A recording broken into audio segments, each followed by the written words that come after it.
Student, welcome back to my YouTube channel. Student, आज इस video में हम हिंदी सैम्पल पेपर के कोर्स ए का जो व्यवहारिक ज्ञान है उसके हम लोग प्रैक्टिस क्वेश्चंस को प्रैक्टिस करेंगे। जो हमारे सैम्पल पेपर है उसके क्वेश्चंस को हम लोग प्रैक्टिस करेंगे। ये हमारा प्रैक्टिस सैम्पल पेपर है, ठीक है। क्योंकि हमको पता है कि हिंदी में हमारे रचना के आधार पर वाक्य आते हैं, वाक्य आते हैं, अलंकार आते हैं, पद परिचय आते हैं। इन्हीं टॉपिक पे हमारे क्वेश्चन आते हैं। तो इससे संबंधित हम जितने भी क्वेश्चन हैं उसको हम प्रैक्टिस करेंगे और उसके कॉन्सेप्ट को भी हम इसमें क्लियर करते जाएंगे। तो पहला क्वेश्चन है हमारा, निर्देश के अनुसार रचना के आधार पर वाक्य भेद पर आधारित 5 प्रश्नों में से किन्हीं 4 प्रश्नों के उत्तर देना। ठीक है। पहला है हमारा, मूर्तिकार ने सुना और जवाब दिया। इसको हमको परिवर्तित करना है सरल वाक्य में।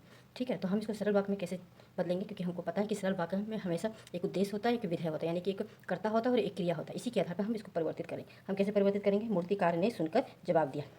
ठीक है। ये हमारा क्या है? ये हमारा हो गया कर्ता, और सुनकर जवाब दिया ये हमारा क्या हो गया? क्रिया हो गया। तो इस तरह हमने इसको सरल वाक्य में परिवर्तित कर दिया। आगे बढ़ते हैं। 1 साल पहले बने कॉलेज में शीला अग्रवाल की नियुक्ति हुई थी।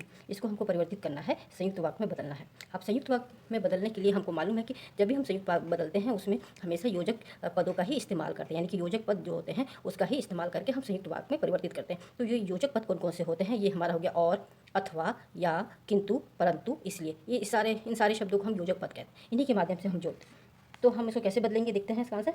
1 साल पहले कॉलेज बना था और, ठीक है ना, कॉलेज बना था और हमने क्या योजक पद जोड़ा? और शीला अग्रवाल की नियुक्ति हुई थी। इस तरह हमारे क्या हो गए? 2 उपवाक्य हो गए और वो योजक पद यानी और से ये जुड़ा हुआ। तो इस तरह हमारा क्या हो गया? ये संयुक्त वाक्य परिवर्तित हो गया। आगे बढ़ते हैं। केवट ने कहा कि बिना पाँव धोए आपको नाव पर नहीं चढ़ाऊंगा। इसको किसमें क्या पूछा गया? आश्रित उपवाक्य छाटकर उसका भेद लिखिए, यानी कि आपको बताना है ये आश्रित उपवाक्य आपको उसमें छाटना भी है इस पूरे वाक्य में, और उसका भेद भी बताना है। तो इसमें हमारा आश्रित उपवाक्य क्या हो जाएगा? यहाँ पे देखिए, बिना पाँव धोए आपको नाव पे नहीं चढ़ाऊंगा। ठीक है। हम इसमें ये भी थोड़ा सा समझ लेते हैं कि ये आश्रित उपवाक्य क्या है। आश्रित उपवाक्य को हम थोड़ा सा समझें। अब आश्रित उपवाक्य है क्या? इसमें हमने पढ़ा था कि जब भी हमने मिश्रित वाक्य पढ़ा था तो उसमें हमने एक फॉर्मूला पढ़ा था कि ज, की, यदि।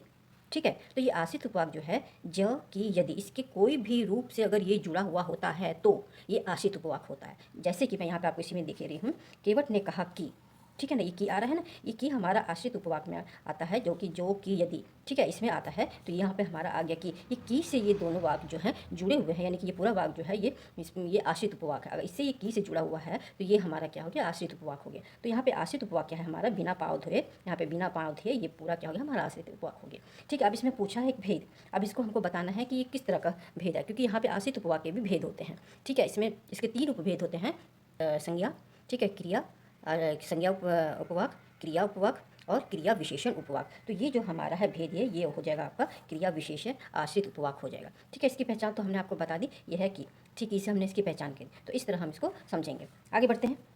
काशी में संगीत आयोजन की एक प्राचीन और अद्भुत परंपरा है। इसको आपको बदलना है, मिश्र वाक्य में बदलना है, यानी कि आपको मिश्र वाक्य में, हमको मालूम है मिश्र वाक्य में क्या क्या चीज़ें होती है। हमने पढ़ा था ज, की और यदि। ठीक है। इस फॉर्मूला को हमने पढ़ा था। तो इसमें हमारे जितने भी ये ज वाले रूप होते हैं, की में, क्योंकि, ठीक है, कि, यदि, ये आ गया। और यदि में हमारे सारे होते हैं जोड़े वाले शब्द, क्योंकि डैश डैश डैश, इसीलिए।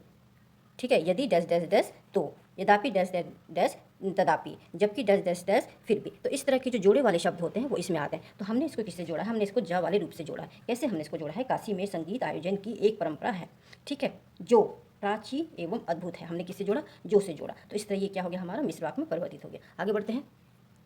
नेक्स्ट है हमारा, अपनी आत्मकथा के बारे में मनु भंडारी ने उन व्यक्तियों और घटनाओं के बारे में लिखा जो उनके लेखनी जीवन से जुड़े हैं। हमको क्या प्रश्न किया जा रहा है कि रचना के आधार पे वाक्य भेद बताइए, यानी कि रचना के आधार पे वाक्य भेद। हमको मालूम है 3 तरह के होते हैं, सरल, संयुक्त और मिश्र। इन तीनों में से ही कोई एक होगा। हम जब इस वाक्य को पढ़ते हैं तो इसमें हमने क्या देखा है कि अपने आत्मकथा के बारे में मनु भंडारी ने उन व्यक्ति और घटनाओं के बारे में लिखा है जो, ठीक है ना, जो उनके लेखनी जीवन को जोड़ते हैं। तो जो आ गया, यानी कि ये मिश्र वाक्य में हो गया। ठीक है। आगे बढ़ते हैं। नेक्स्ट क्वेश्चन है हमारा, निर्देशानुसार वाक्य पर आधारित 5 प्रश्नों में से किन्हीं 4 प्रश्नों के उत्तर देना। अब यहाँ पे हम वाक्य से संबंधित क्वेश्चनों को सॉल्व करेंगे।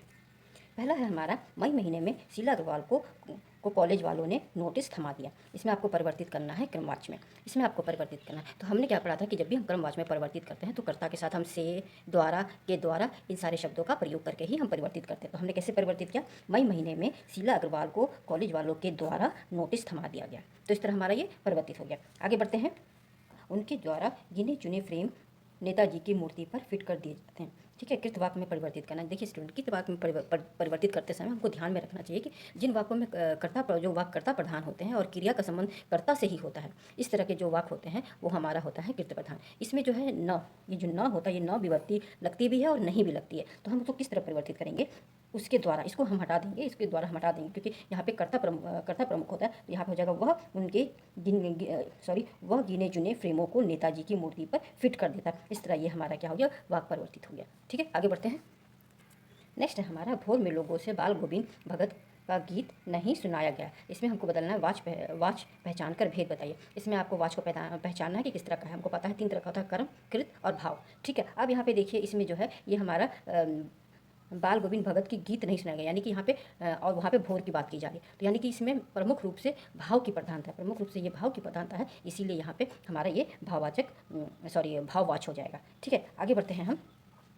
मनुष्य ने सुई धागे का आविष्कार किया। अब इसमें क्या करना है, भाववाच में बदलना है। ठीक है, तो हमने क्या पढ़ा है, भाववाच में बदलते समय इसमें भाव की ही प्रधानता होती है। ठीक है, और इसके साथ साथ हम कभी कभी ये देखते हैं कि इसमें कर्ता के साथ ये से या फिर द्वारा इसका भी प्रयोग किया जाता है। इसके माध्यम से भी भाववाच बनाया जाता है। तो हम कैसे इसको बनाएंगे, मनुष्य से, यहाँ पे हमने किसका इस्तेमाल किया, से, यहाँ पर ने हमने हटा के से सुई धागे का आविष्कार किया गया, यहाँ पे देखिए किया गया। अब हम जब भी वाच में परिवर्तित करते हैं तो हमें उस वाक्य की जो क्रिया होती है उसका लिंग वचन जो है वो कर्ता के अनुसार परिवर्तित हो जाता है। तो यहाँ पे हमने क्या किया, और ये इसमें हमको भाववाच में बदलना है, तो हमने इसका आंसर बनाया, मनुष्य से सुई धागे का आविष्कार किया गया।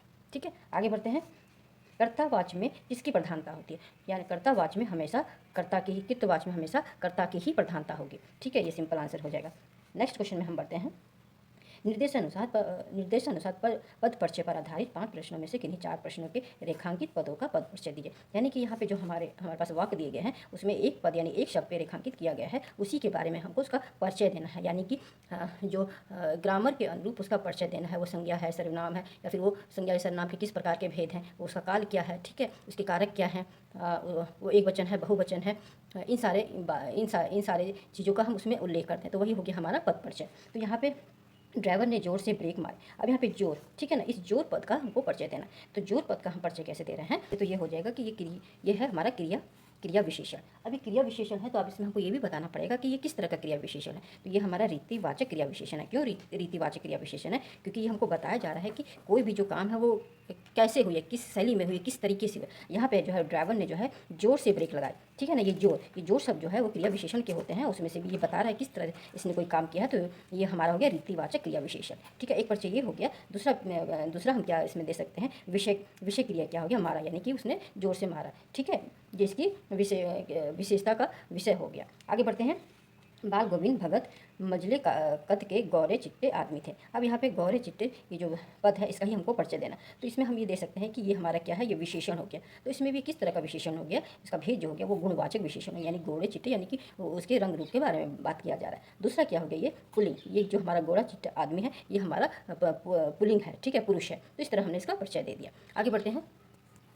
चलिए नेक्स्ट है हमारा, नमक मिर्च छिड़क दिए जाने से ताजे खीरे की पनियाती फाँके देखकर मुंह में पानी खूब आ रहा था, लेकिन वे इनकार कर चुके थे। अब इसमें हमारा खीरा जो पद है इसी का हमको परिचय देना। तो खीरा क्या हो, ये संज्ञा हो गया, ठीक है, उसमें भी ये क्या हो गया, जातिवाचक संज्ञा हो गया। दूसरा परिचय क्या है, ये एक वचन है, ठीक है, खीरे जो है वो एक वचन हो गया। तीसरा क्या है, ये लिंग के आधार पर ये पुल्लिंग हो गया। ठीक है, आगे बढ़ते हैं। इस तरह इसका हमने परिचय दे दिया। कभी कभी स्टूडेंट क्या होता है कि इसमें हमको काल वगैरह भी बताना पड़ता है, लेकिन इस सारी चीज़ों में हमको काल नहीं बताते, क्योंकि जो सारे शब्द हैं हमारा ये एक तरह से अव्यय शब्द हैं जो परिवर्तित नहीं होते हैं। तो इस तरह के जब आपके पास शब्द आते हैं तो उसमें काल वगैरह का हम परिचय नहीं देते हैं। आगे बढ़ते हैं। मानव को इंसान बनाना अत्यंत ही कठिन कार्य है, लेकिन असंभव नहीं है। अब यहाँ पे मानव को जो है ये हमको इसका परिचय देना। तो मानव क्या होगा, ये संज्ञा हो गया, उसमें किस तरह का ये जातिवाचक संज्ञा हो गया, ये बहुवचन है, क्योंकि मानव जो है ये बहुतों की संख्या में ये हमको बता रहा है, संकेत दे रहा है। तीसरा क्या हो गया, ये हमारा ये पुल्लिंग हो गया, ठीक है। तो इस तरह हमने इसका परिचय दे दिया। आगे बढ़ते हैं। सूरदास ने सूरसागर की रचना की। अब यहाँ पे सूरदास का हमको परिचय देना। तो ये क्या हो गया, ये संज्ञा हो गया, वो भी किस तरह का हो गया, व्यक्तिवाचक संज्ञा, क्योंकि यहाँ पे नाम के साथ बताया जा रहा है, ठीक है। तो ये व्यक्तिवाचक संज्ञा हो गया। और नेक्स्ट इसका क्या परिचय होगा कि ये नेक्स्ट क्या हो गया हमारा बहुवाचक, क्योंकि ये जो सुर सागर है इसमें बहुत सारी बहुत सारी पंक्तियों का या पदों का संग्रह है ये, ठीक है। तो ये हो गया। नेक्स्ट हो गया हमारा पुल्लिंग है, तीसरा हो गया हमारा सूरदास ने, ये हो गया कर्म कारक हो गया, ठीक है, क्योंकि यहाँ पे ने कारक का इस्तेमाल किया। तो इस तरह हमने सबका परिचय दे दिया, इसी तरह हमें सारे पदों का परिचय देना होता है। आगे बढ़ते हैं हम। नेक्स्ट क्वेश्चन है हमारा, निर्देश अनुसार अलंकार पर आधारित 5 प्रश्नों में से किन्हीं 4 प्रश्नों के रेखांकित काव्य पंक्तियों में अलंकार बताइए, यानी कि जिसमें अंडरलाइन है उसके हमको अलंकार बताना है। पहला है हमारा, कहीं सांस लेते हो घर घर भर देते हो। अब यहाँ पे देखिए ये स्टूडेंट, ये जो इस पंक्ति की जो व्याख्या होगी ये हमको जैसे कि मानव सांस लेते हैं उसी तरह प्राकृतिक का को भी बोला जा रहा है, यानी कि जैसे बसंत है, बादल है, तो उसका ही ये संकेत किया जा रहा है। तो इस प्रकार हम इसको मानवीय अलंकार में रखते हैं, क्योंकि मानवीय अलंकार में प्राकृतिक जो चेष्टाएं होती हैं उसकी तुलना उसको हम मानवीय भाव या चेष्टाओं के साथ इसमें यहाँ कहीं सांस लेते हो घर घर भर देते हो। अब यहाँ पे देखिए स्टूडेंट, ये है ये जो हमारे पंक्तियाँ हैं इसकी व्याख्या ये होती है कि प्राकृतिक जो होती है, जैसे कि फागुन की हवाएं जो होती है उसको हम हवा के सांस लेने से कल्पना की गई है, ठीक है। इस तरह की इसकी व्याख्या होगी। तो उसके अनुसार ये हमारा एक तो मानवीय अलंकार हो जाएगा, क्योंकि हमने मानवीय अलंकार में पढ़ा था कि जब भी किसी भी चीज़ का हम प्राकृतिक या मानव की चेष्टाओं के साथ उसको दर्शाते हैं तो वो मानवीय अलंकार होते हैं। यहाँ में भी सांस लेना, यानी कि जो फागुन की हवा है, बादल है, बसंत है, ये सांस लेने का से दर्शाया गया। तो इसमें हम एक मानवीय अलंकार कर सकते हैं। दूसरा हम इसमें कर सकते हैं, यहाँ पे देखिए घर घर हो, ठीक है, यानी कि एक ही वर्ण को बार बार प्रयोग किया गया है, आवृत्ति की गई है। इस प्रकार ये अनुप्रास अलंकार भी हो सकता है। इसमें आपको सिर्फ एक ही बताना, क्योंकि एक ही नंबर का होता है, तो कोई में से भी आप एक लिख सकते हैं, ठीक है। आगे हम बढ़ते हैं।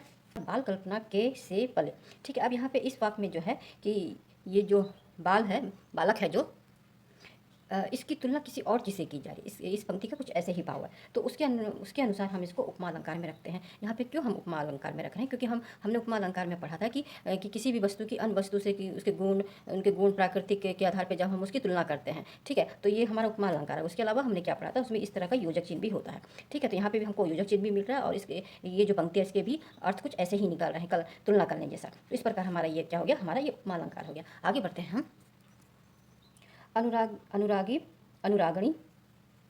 अनुरागिनी उषा लेती थी निज सुहाग मधुमाया में। अब देखिए स्टूडेंट, इस जो पंक्तियां हैं इसका जो भाव होता है वो इस प्रकार का होगा कि कभी अपनी पत्नी के बारे में बोल रहे हैं कि वो अत्यंत ही सुंदर है, इतनी ज़्यादा सुंदर है कि वो प्रातः काल की जो ऊष्मा होती है वो उससे उसकी तुलना करा, यानी कि प्रातः काल की जो उषा होती है, जो पहली किरण जो निकलती है वो जो है उसकी पत्नी से ही सुंदरता ले रही है, यानी कि वो बहुत उसकी पत्नी जो है वो प्राकृतिक से भी ज़्यादा खूबसूरत है। तो इस तरह का कुछ भाव आ रहा है, इस तरह का ये यहाँ पे कवि कल्पना कर रहा है। तो हमने पढ़ा था इस अनुरूप हमने यहाँ पे उत्प्रेक्षा अलंकार डाला है। क्यों डाला, क्योंकि यहाँ पे उपेक्षित अलंकार में हमने पढ़ा था कि ये एक तरह से कल्पना और संभावना का ही ये अलंकार होता है, और इसमें दोनों ही चीज़ें दिख रही हैं। तो इस आधार पे ये हमारा क्या हो गया, उपेक्षित अलंकार हो गया। आगे बढ़ते हैं।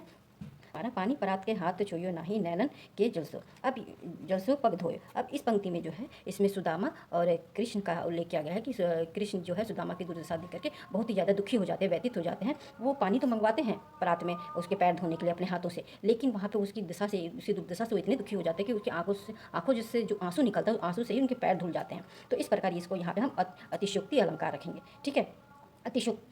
अतिशयोक्ति अलंकार रखेंगे, क्योंकि इसमें बात की जा रही है कि आंसू से ही उसने उसकी पैर को धो दिया। तो इस प्रकार ये अतिशयोक्ति अलंकार हो गया।